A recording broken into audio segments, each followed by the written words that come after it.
हेच सर्व काही आहेत. त्यांच्यासाठी गुरुपौर्णिमा म्हणजे एक भावनिक पर्व. या दिवशी फक्त पूजा करून थांबायचे नाही, तर खरंच सेवेकरी म्हणून काही खास कामं आपल्याला करायची आहेत.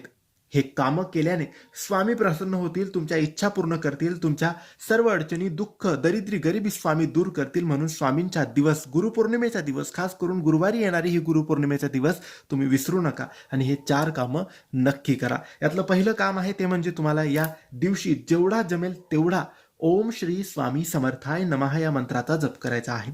ओम श्री स्वामी समर्थाय नमः या मंत्राचा जेवढा जमेल, माळ घेऊन करणार असाल तर जेवढ्या माळी जमतील तेवढं करा. आणि असंच चालताना, काम करताना, उठताना, बसताना करत असाल तर मोजू नका, करत राहा. ओम श्री स्वामी समर्थाय नमः, ओम श्री स्वामी समर्थाय नमः. हे एक काम झालं. दुसरं काम आहे सकाळी, दुपारी, संध्याकाळी जेव्हा वेळ मिळेल तेव्हा आपल्या गावातल्या, शहरातल्या, जवळच्या स्वामींच्या केंद्रात किंवा स्वामींच्या मठात जाऊन स्वामींचं दर्शन घ्या. 5-10